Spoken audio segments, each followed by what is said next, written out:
oleme teeme järjekordset Vastilinna noortekeskuse podcasti Noorsootöö lood ja täna on meil külas siis üks hästi tubli noor inimene, kes alustas umbes 12-aastasena noorte ühe öise ürituse korraldamist ja sealt algas tema tähelend nii kaugele lausa, et ta oli siis hea eeskuju nominent ja ta on teinud hästi palju erinevaid projekte ja üldse tubli inimene. Et meil on külas siis Melani. Melani, kuidas sinu noortekeskusesse jõudmise lugu on siis, et kuidas sina selleks aktiivseks nooreks kasvasid või kuidas sa üldse jõudsid noortekeskusesse? Tegelikult selle kohta võib nii öelda, et ma ütleme nii, kuni seal 11. eluaasta ma suhtlesin suht ainult enda klassikaaslastega ja mul nii-öelda need parimad sõbrannad ja sõbrad olid ka siis klassikaaslased. Aga siis tuli see 6. klass, kus tüüpiliselt nii-öelda minnakse siis tülli ja tekivad need teismeliste draamad. Ja siis ma leidsin Caroli ja Triinu, kes siis käisid pidevalt noortekasse ja hakkasid mind ka kaasama. Ja siis ma hakkasin ka käima ja siis tundus suht nagu tore koht, kus olla, ja kus siis toimusid need 13-aastastele ja vanematele üritused, kuhu mina minna ei saanud, aga kõik mu sõbrad said, sest nemad olid 13, aga mina olin 12. Ja siis ma mõtlesin, et suht ebaaus, et teeks oma ürituse, et ma ka ikka kuskil käia saaks ja paneks limiidiks siis, et üle 13-aastased ei saa osaleda. Ja nii ta siis käima läks. Mäletan, seal tegelikult oli päris palju neid noori ka, jah? Jaa, esimene kord oli ikka üle 20 noored oli lõpuks kokku ja kõige naljakam on ju see, et meil ei olnud mitte mingit eelarvet, meil ei olnud mitte mingit rahastust, vaid nagu me tegime kõik puhtalt osalustasude pealt ja üks osalustasu oli ju 2 eurot, nii et ma endiselt veel mõtlen, et kuidas me selle ürituse nagu nii-öelda läbi viisime ja nädal aega hiljem juba nõuti uut üritust, et tahaks uuesti seda samust grilli-chilli teha.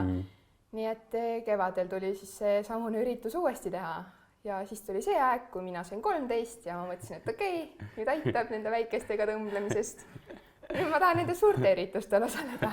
Et paneme limiidi, et alla 13 keeletud ja võt.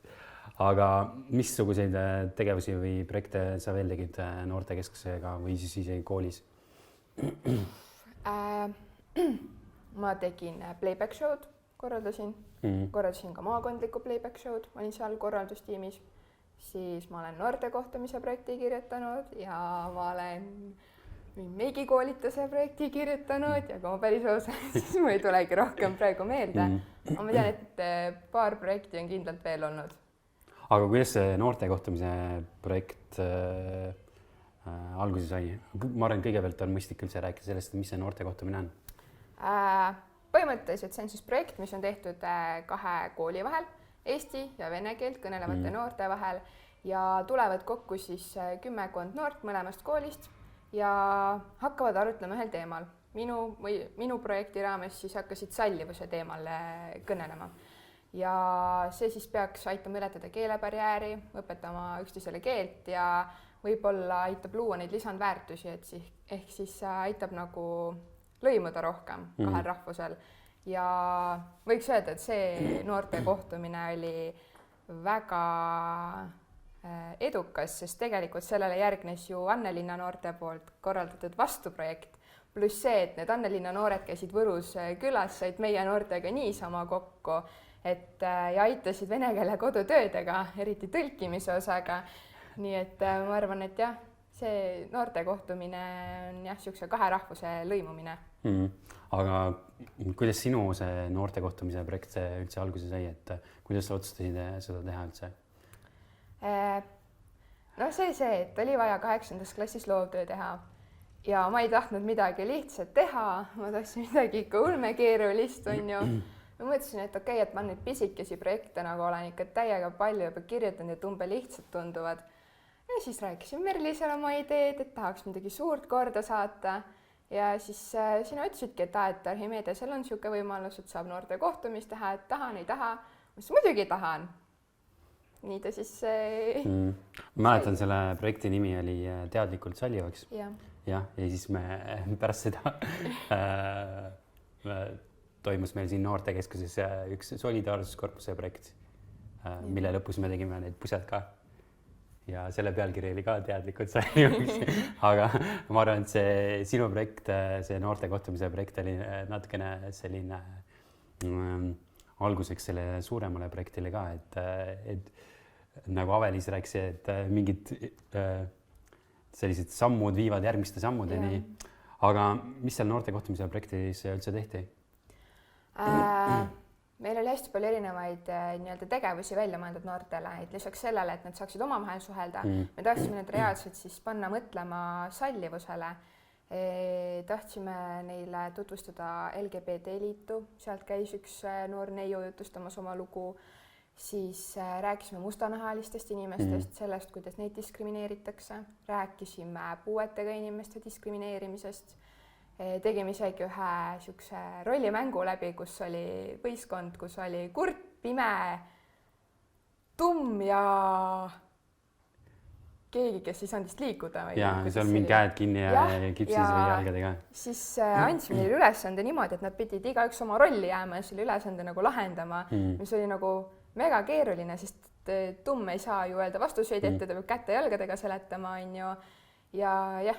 Et see oli nagu meeskonnatöö? Meeskonnatööd, jah. Ja et nagu mõista rohkem seda, et kui keeruline tegelikult on nagu nende puuetega inimeste elu ja kui vaprad ja tublid nad tegelikult on, et nad nagu ilusti hakkama saavad.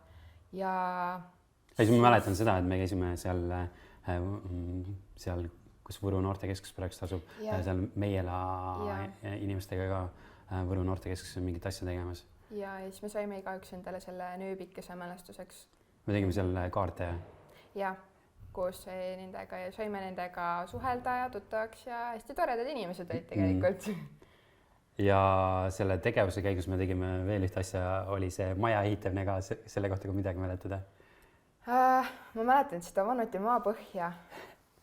Kas me tegime paberitest kuidagi oli? Ühesõnaga oli mingi hästi võimatu ülesanne, kuidas maja ehitada ja ma tean seda, et kõik läksid hasarti sellest, et igaüks tahtis ikka suuremat ja ilusamat maja ja siis lõpuks oli see, et need, kes kõige suurema ilusama maja ära said, ilgelt uhked olid, et noh, mis me siis võitsime ja siis see lihtsalt smashiti ära ja siis ta oli nagu 3 tundi tööd lihtsalt praegu vastu taevast. Et seal oli see, et pidi minema teise selle maja juurde ja siis selle ära lammutama ja siis pidi pärast tagasi tulema ja proovima oma maja korda teha. Ehk siis jah, päris palju mingit sellist ülesandeid. Mis sina sellelt noorte kohtumise projektist iseenda jaoks said?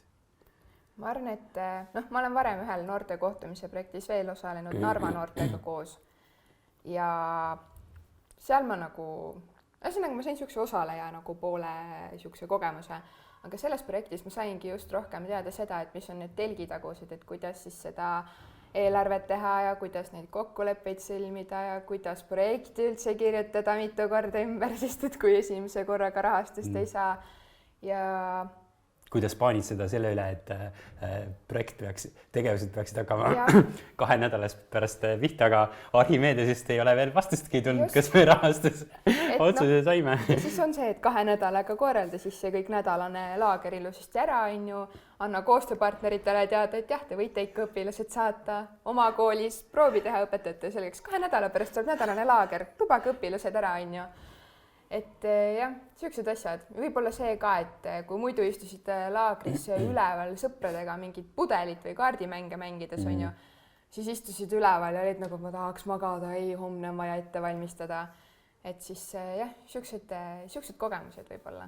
Aga mis sa nende selle vene ja eesti rahvuse kohta õppisid sellest noorte kohtumisest? No sellest noorte kohtumisest ma õppisin seda, et no ma ei ütleks, et nad päris venelased olid, minu jaoks olid nad rääkisid nii puhast eesti keelt, mõni isegi puhtavalt kui meie ise, on ju. Ja nad olid nii energilised ja nad haarasidki meie need nii-öelda mökud poisid kaasa ja panid tegutsema ja tõmbasid käima kõik, on ju. Ja nad tulid nagu kõigega kaasa. Et kui ma võrdlen neid ja siis seda Narva projekti, kus ma ise osalesin, siis seal olid kõik nii kuidagi ma ei tea, nad ei tahtnud üldse mitte midagi kaasa teha, nad olid nagu omaette pundis, aga ei, need Annelinna noored võtsid need eestlased oma kampa ja ei lastud niimoodi olla ja ei, lähme ja teeme ja mängime ja oleme ja teeme seda ja teeme toda ja et selles mõistes võib öelda, et nii-öelda venelased siis, pool eestlased, pool venelased, nemad siis mõjusid eestlastele väga hästi nagu. Energiliselt. Väga energiliselt. Aga siis läks natuke aega edasi ja siis mõtlesid, et tahaks veel midagi suuremat teha.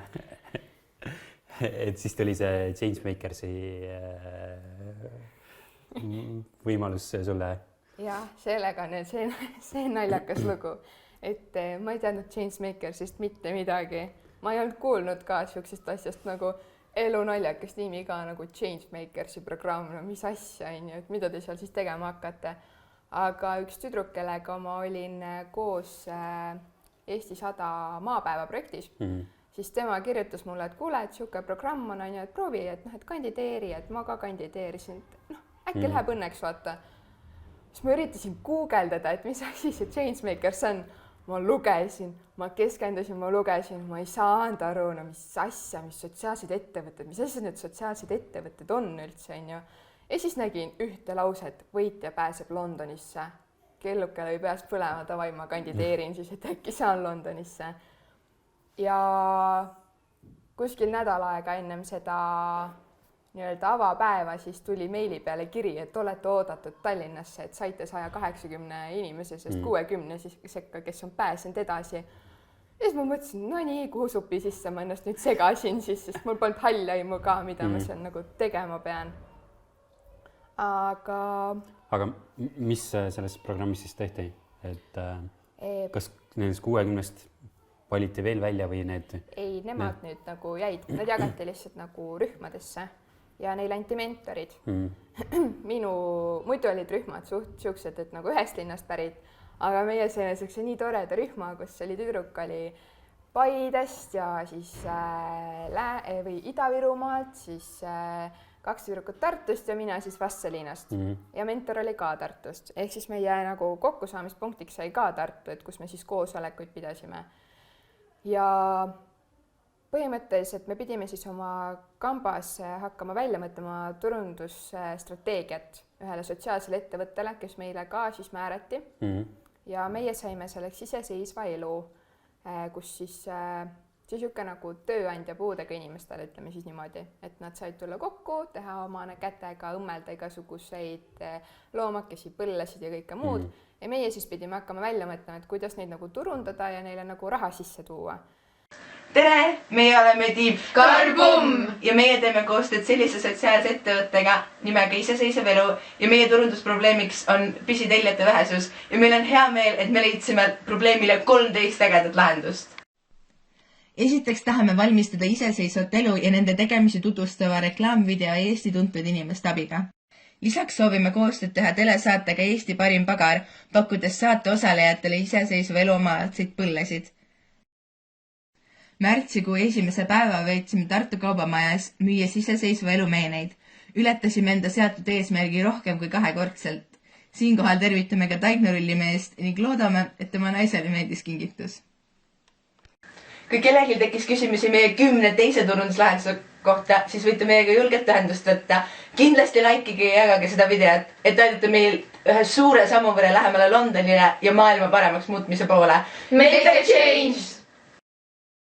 Ja kui ma päris aus olen, siis sellest lõpuks sain ma aru alles siis, kui me pidime seda nii-öelda turunduskontseptsiooni kirjutama hakkama seal 3 kuud hiljem pärast algust alles. Sa said millest aru? Sellest, mis see Changemakers on.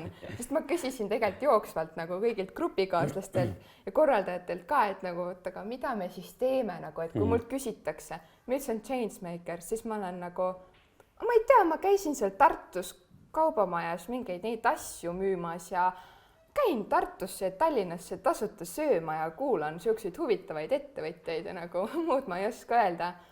Aga mis see Changemakers siis on? Ühesõnaga, ei oska isegi sõnadesse praegugi panna, aga põhimõtteliselt see muudab mind paremaks, jah? Jaa, make a change, no. Tuleb grupp noori kokku ja hakkavad mõtlema siis turunduslahendust ühele sotsiaalsele ettevõttele välja. Ja tegelikult see täiega töötab, sest et need, kes siis minu aastal võitsid žürii lemmiku või žürii auhinna, meie olime siis rahvalemmikud nemad jõudsid oma sotsiaalse ettevõttega meediasse igale poole, sest et nagu nad tulid niisugusele mõttele, et nad panid pimedad reaalselt pildistama ja tegid fotonäituse nagu, kes tuleb niisuguse asja peale, et ta paneb pimedad inimesed pildistama. Need on puhtad geeniusid ju, et nagu niisuguse asja peale tulla ja ühesõnaga Changemakers tõukabki sind sinna poole, et leida täiega kastist väljapoole mõtlemisviise ja minna nendega edasi ühesõnaga, sest hästi paljud programmi lõpetanud noored ongi läinud edasi õppima majandust, turundust ja kõike sellist ja loonud iseendale neid sotsiaalseid ettevõtteid, hakanud ise mentoriteks, et edasi õpetada, ka mulle pakuti see aasta seda võimalust, aga ma mõtlesin, et 12. klass ja mentor korraga, et ma ei ole nii võimekas, kui minu mentor oli, kes Miina Härma samal aastal veel kuldmedaliga lõpetas, et ma täitsa kaalun, et kui järgmine aasta uuesti pakutakse, siis juba nagu võiks täitsa võtta selle vastu. Aga kuidas see Londonisse pääsemine siis, millest see sõltus? See sõltus esiteks, kes siis sai žürii lemmikuks, ehk siis see turunduskontseptsioon oli siis see, kuhu pandigi kirja kõik oma ideed ja mõtted, mis siis selle turunduse poole pealt mõeldi, et kuidas neid lahendatakse ja et mida olete juba ellu viinud ja mida veel hakkate ellu viima ja oma eesmärgid siuksed nagu tiimina. Ja siis saadeti need sinna žüriile, žürii vaatas üle, siis tuli see lõpuüritus, finaalgala, see oli mega suur, mega uhke, mina ise kahjuks enda omal kohal ei saanud käia, aga seal siis iga rühm pidi esitlema enda nii-öelda oma turundusplaani kõigile saalis viibijatele ja siis tuli žürii liige lava peale ja kuulutas välja esimese võitja.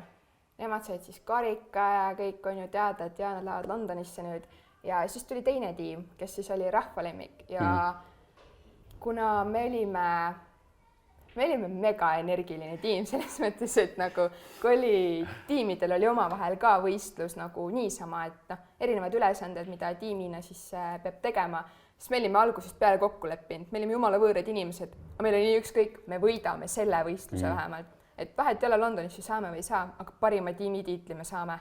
Me teeme kõik selle nimel ja ühesõnaga suht ruttu sai kõigile tiimidele selgeks, et nagu me ikka ei ole mõtet vist nii väga võistelda, et nagu meid on raske üle trumbata, et kõigi eesmärk oli see, et me võidame vähemalt selle parima tiimipäeva. Me võitsime selle, aga tänu sellele me jäimegi nagu silma võib-olla teistele tiimidele ka oma turunduslahenduste ja kõigega. Nii et me saime publiku lemmiku hääled, siis need pandi seal finaalgaalal, igaüks kirjutas oma lemmiktiimi nime paberile, laeti kokku ja siis meie Karbum saime sinna Londonisse. Ehk siis jah, meie kõik eesmärgid täitusid. Aga mis seal Londonis oli? Te käisite mingites sotsiaalsetes ettevõtetes ja me külastasime, mis ma ei oskagi nüüd neid nimesid öelda, aga ma tean, et vist äkki 3 sotsiaalses ettevõttes käisime ja siis käisime selles Briti nõukogus ja seal käisime, siis seal oli see, et sai esitada enda siis nii-öelda turunduslahendusi ja kõike ja see oli väga teistsugune kogemus kõigele sellele, mis ma nagu seni saanud olin, sest seal reaalselt sa pidid esitama ju inglise keeles ja kõike, et see on hoopis teine, kui minna inglise keele tundi ja seal siis õpetaja päästab sind hädast välja, kui sul ei tule sõna meelde, sest seal on sul päris inglased, kes ootavad, et jah, ma ei saa aru, mis sa mulle öelda tahad, on ju. Et aga õnneks meil oli hästi tublisid ja väga häid inglise keele rääkijaid seal tiimis, nii et ma sain tahaplaanile hoida sellega.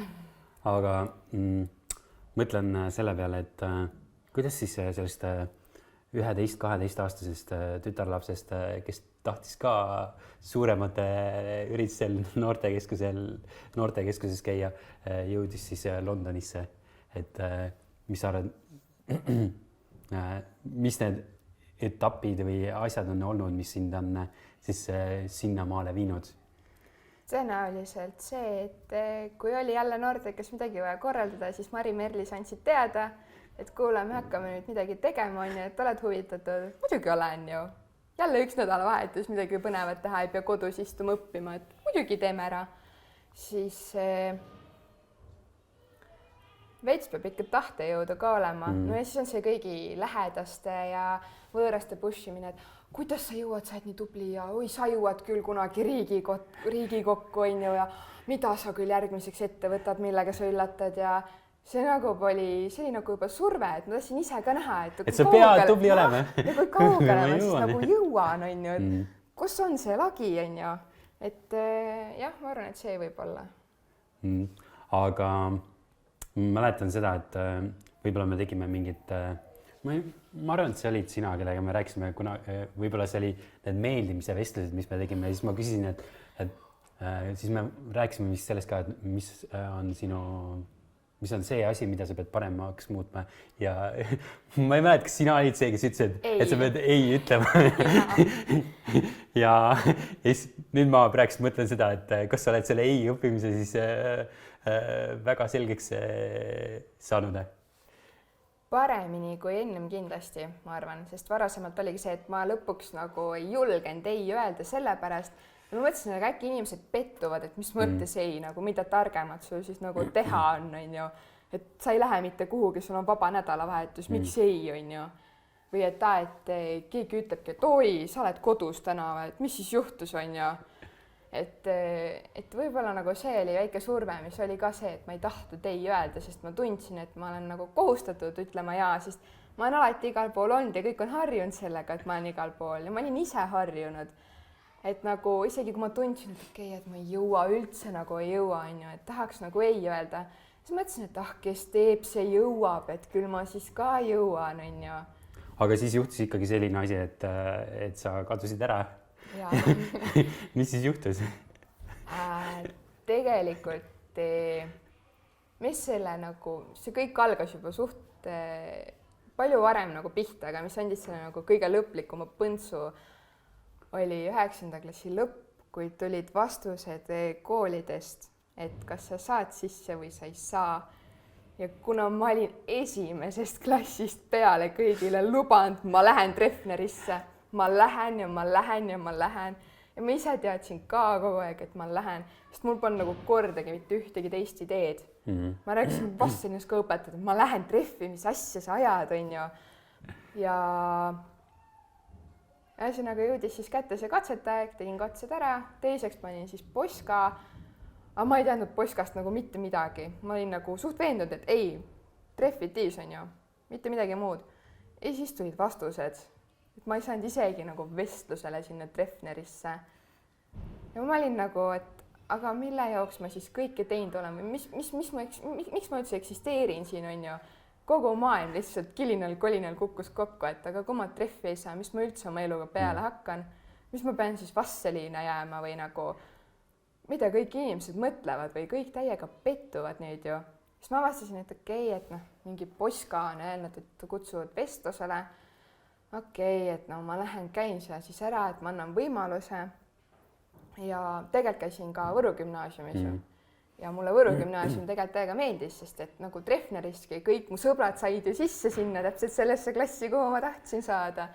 Siis ma sain ju Võru gümnis ka päris palju tuttavaid, läksid ju sinna klassi, kuhu minagi tahtsin minna. Aga siis tuli juba see, võib-olla see surve peale, et kõik ütlesid, aga sa oled ju alati tahtnud Tartusse minna. Võib-olla oligi see, et inimesed ei mõistnud, et minu eesmärk oli Treffner, mitte Tartu, vaid Treffner, just see Treffner, see sõna on ju. Ja siis ma mõtlesin, okei, et see on Tartu, okei, et ma siis lähen sinna poskasse, et mis ta ikka hullu saab olla, et 3 aastat elab üle ära, on ju. Ja terve suvi ma muudkui mõtlesin selle peale, et ma ei kujuta ette, kuidas ma lähen sinna poskasse, mul ei ole mingit nagu tungi või ma pigem parema meelega vist isegi oleks juba Vasselinas, on ju. Ja siis too suvi ma käisin malevas ära, on ju, ma juba tundsin siukest nagu täiega siukest vastikust või et ma tahaks kuidagi lihtsalt olla või aega maha võtta või nagu aru saada, mida ma siis oma elult nagu tahan, mis on see nagu, mida ma oma eluga edasi teen, kui ma nüüd Treffi ei saa, on ju. See on tegelikult nii naljakas, sest kuidas saab 9. jaoks olla maailma lõpp see, et ta ei saa kooli sisse ja see on minu jaoks ka nii naljakas. Ja ma vandusin endale ise ka too aeg, et mis asja, ma ei ole see tüdruk, kes nutab, et ta ei saa kooli sisse, on ju. Ma ei ole kunagi olnud siuke. Ei, et ma lähen sinna poskasse ja kõik on hästi. ja siis ma läksin esimesel koolipäeval Poskasse ja ma tulin koju ja ma nutsin seal Tartu kodus lihtsalt magama ennast. Ja siis helistab emme, et küsida, kuidas läks. Ja siis sa oled seal, hästi läks. Mis sa teed? Kas sa nutad või? Ei. Ja siis läks juba lappama. Emme ütles, okei, ma lõpetan siis ruttu ära, onju.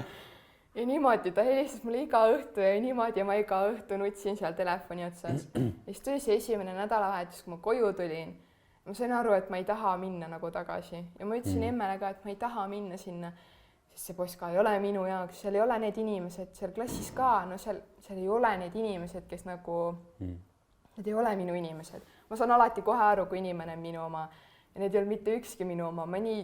Nad olid nii linnakad kuidagi või nad olid nii kinnised, kõik nii ühesugused.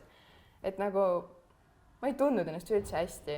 Ja siis emme ütleski, et aga tule tagasi Vastseliina siis, et siin raudselt võetakse sind avasüli vastu. Ja siis ma mõtlesin, et kas ma annan nüüd alla ja ma siis valmistan kõigile jõhkra pettumuse, kui ma tagasi tulen. Või ma mõtlen esimest korda nagu reaalselt selle peale, mida ma ise tahan. Ja ma nädal aega istusin ja tegin enda neid liste, kus on plussid ja miinused ja kõik. Ja ma ei julgenud oma õdedele ka rääkida, sest nemad olid nagu... Ma kartsin, et nemad on need, kes kõige rohkem pettuvad, kui ma nüüd tagasi Vastseliina tulen, sest nemad olid nagu kõige suuremad tõuketegurid Tartusse minekul. Ja tavaliselt ma rääkisin õdedega enne kui emaga, aga seekord ma otsustasin nii-öelda õdede selja taga emaga ära, et ma tulen Vastseliina tagasi. Ja ma tundsin seda, kuidas mu õed pettusid minust, kui ma tagasi tulin. Ja siis kõik see, pluss see, et ma sain teada, et mu vanaemal on vähk. Siis ma sain aru sellest, et okei, gümnaasium pole nii lihtne, kui oli põhikool. Meil on uus mateõps, mateeksam läks niigi pekki, aga nüüd on matetunnid ka pekkis, esimesed hinded on kohe 2, on ju. Ühesõnaga kõik kuidagi kuhjus kokku ja siis ma läksin psühholoogi juurde. Ütlesin, et ma ei tea, ma ei saa aru, ma lihtsalt nutan. Ma lihtsalt sõiman kõiki ja ma lihtsalt nagu nutan ka kogu aeg, et mis mul valesti on, on ju. Ja siis rääkisin talle oma lugu ja siis tema ütles, et see on lihtsalt see, et ma olen kogu aeg lükanud nii-öelda oma läbipõlemist edasi sellega, et ma olen endale tegevust otsinud, et sellega mitte tegeleda. Ja nüüd mul tuli see vaba hetk, kus mul ei olnud kooli alguses mitte midagi, kuhu põgeneda selle eest ja see kõik jõudiski lihtsalt pärale ja nüüd tuleb tegelema hakata sellega reaalselt. Ja siis ma mõtlesingi, et mis mõttes ma olen kogu aeg edasi lükanud ja siis ma hakkasingi mõtlema, et aga võib-olla see, et ma ei öelnud kunagi mitte millelegi ei, vaid ma olin alati kõigele avasüli nagu jaa. Sest siis ma ei pidanud ise endaga tegelema, kui ma käisin ära, on ju. Kõik nädalavahetused ka, kõik ütlesid, et jälle sind kodus ei ole, et kuu aega pole näinud, et tahaks nagu näha juba, on ju. Aga no võib-olla 2 kuu pärast näed, on ju. Sest et ma otsisin enda tegevust, et mitte ise endaga tegeleda. Et nagu ma ei andnud seda puhkehetke võib-olla, et istuks ja vaataks filmi. Vaid ma kogu aeg kas õppisin, tegin trenni või siis tegelesin mingi projektiga. Aga 10. klass nagu jah, siis jooksiski kõik nii kokku. Aga ma ise mõtlen ka, et töötan nagu pidevalt ühe eesmärgi nimel ja siis ongi see, et... Kõige naljakam on see, et sa oled ju tegelikult nagu 16-aastane, sa oled 9 aastat sellest töötanud Treffneri nimel ja siis sa ei saa sinna. No veits on nagu kahju ju. Aga... kuidas siis selle iseendaga toimetulek ja iseendaga hakkama saamine siis nagu, mis sa siis tegid, et iseendaga nagu rahu sõlmida? Ausalt öeldes ma võtsingi nagu aja maha ja ma olingi valmis selleks, et okei, kui ma lähen kõigiga tülli, siis ma lihtsalt lähen kõigiga tülli, aga ma tunnen, et ma ei jõua. Et nagu ma ei jaksa. Mul on nagu korraks vaja lihtsalt võttagi aeg maha, aru saada, kes ma olen oma eksistentsis nagu mitte kahelda, on ju, ja aru saada, mida ma siis nagu elult tahan, sest et mul on eluaeg olnud see, et mul peab olema pikk eesmärk olemas, nagu oli mul see Treffner, on ju, mis kukkus kilinal-kolinal kokku, aga lähiaja plaanid ei olnud minu jaoks nii olulised, et nagu need võisid spontaanselt tulla. Mul on praegu ka nii, aga ma üritasingi nagu lasta lõdvaks, et ma ei mõtle selle peale, mida ma peale 10 teen. Ja senimaani, kui keegi küsib, mida ma peale 10 teen, ma ütlen, mul on väga palju ideid, aga mul ei ole mitte midagi kindlat, sest ma ei taha jälle nagu, ma tahan teha nii, et mul ei juhtuks seda sama, mis juhtus varem, et ma ei hakka ühtegi ideed niimoodi endale kindlaks eesmärgiks võtma. Ma annan vabad käed, et mis juhtub, see tuleb, on ju. Aga võtsingi ehk siis sa oled iseendast aru saanud ja proovinud iseennast rohkem mõista. Nagu Avelis ütles, et tema käib psühholoogi juures. Ma käisin ka päris mitu korda, ma käisin psühholoogi juures ja ma rääkisingi nagu ja jutustasin, siis nad ütlesid ka, et sa oled raske juhu, sa saad ise aru, sa teed minu töö ka nagu ära, aga sa räägid oma jutu ära, sa räägid, mis sa tegema pead, on ju. Et ma nagu ei oskagi mitte et sa ei peagi tulema minu juurde. Põhimõtteliselt jaa, on ju, et sa oled jumala hästi aru saanud, mis teha. Aga samas ma tundsin, et nagu mul on vaja kedagi, kellega rääkida kogu aeg. Ja siis ma käisin paar korda nagu psühholoogi juures. Siis ma proovisin, ma kirjutasin nagu kõik oma südamelt nagu toksisin arvutisse ja siis kustutasin ära ja mul hakkas nagu palju kergem juba. Ja siis ma võtsin endale selle aja, kus ma võtsingi endale filmid ja seriaalid. Ma polnud mitte kunagi seriaali vaadanud niimoodi, et ma vaatan esimesest viimase osani, vaid ma nägin alati mingi 4. osa, 23. osa, viimane osa, on ju. Ja siis ma avastasin enda jaoks selle, et aga nagu nii palju lihtsam on see, kui ma lihtsalt olengi voodis päevates ja ma lihtsalt vaatangi filmi või seriaali ja see on jumala mõnus. Ja ma saangi lihtsalt aja maha võtta. Ja ma arvan, et see kõik lihtsalt ja see aeg nii-öelda parandab võib-olla need vaimsemaid haavu ka, et mõnel see nii-öelda läbipõlemine kestab 1-2 nädalat. Mul kestis ta 2 aastat, ma ütleks, on ju, sest et võib-olla see oli see aeg, mida ma vajasin tasa teha kõik selle 12. eluaastast 16-ndani, mis mul nagu puudu jäi, on ju. Aga nüüd ma tunnen, et mul nagu hakkab see motivatsioon ja energilisus nagu tagasi tulema, et ma tunnen, et ma jälle nagu tahan midagi nagu teha või ma juba nagu tahaks kuskil kaasa lüüa, kaasa rääkida, et ma ei taha nii väga enam nii vaikne ja omaette olla, et jah. Aga kui sa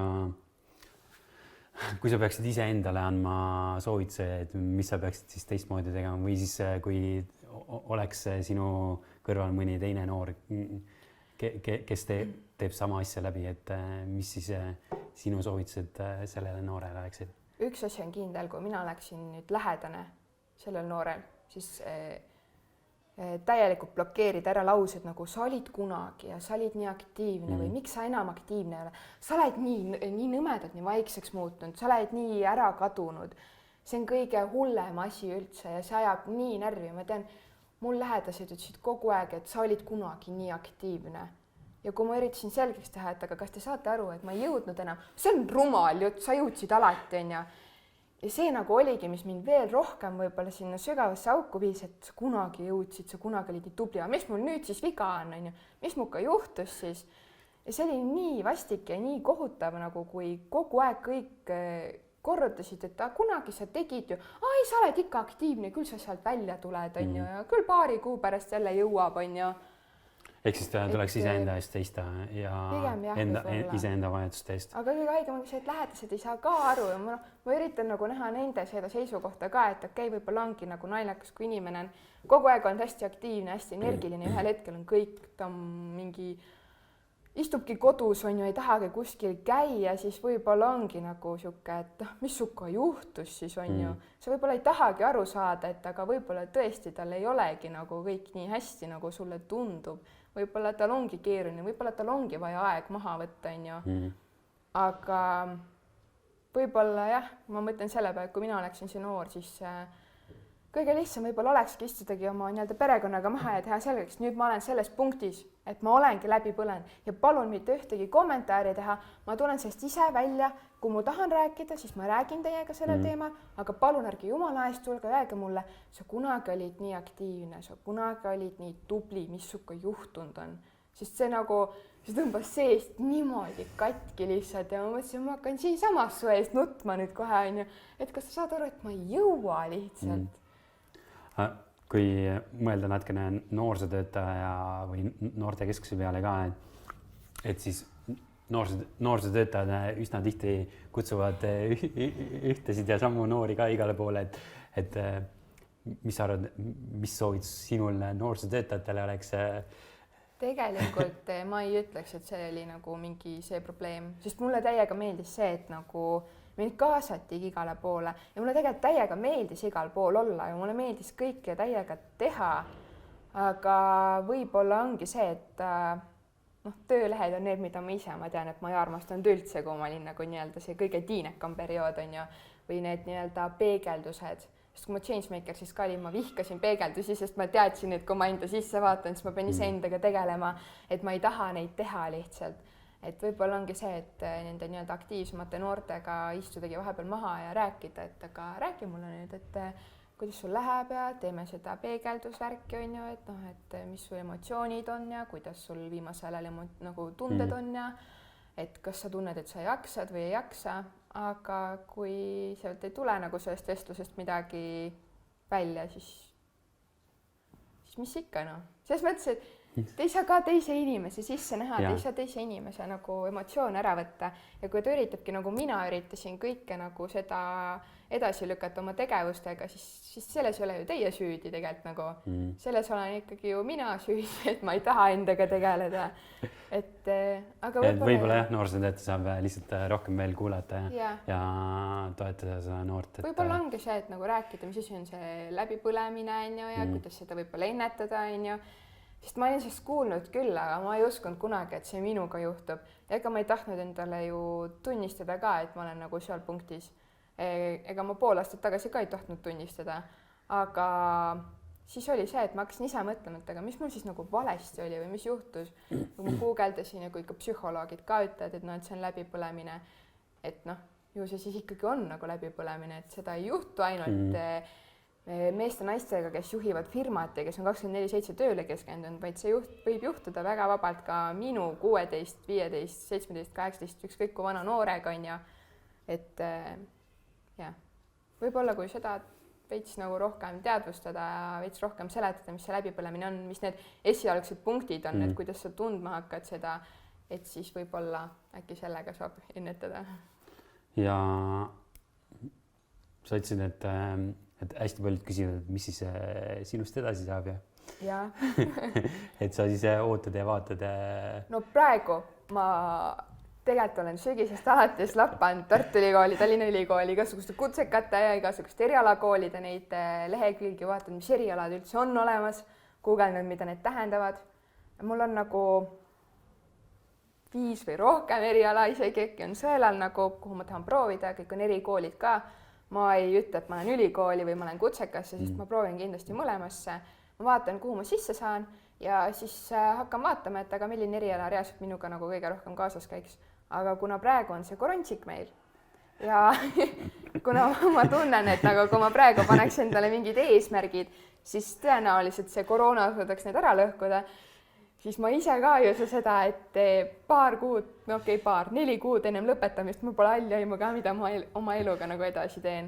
Ma ei oleks uskunud, et ma kunagi siin punktis olen ja ma tean, et mu lähedastel on ka see, mis mõttes sa ei tea, mida sa teed, sa oled alati teadnud. Aga ma püüan ära ennetada seda, et juhtub jälle kõik seesama, nii et jah.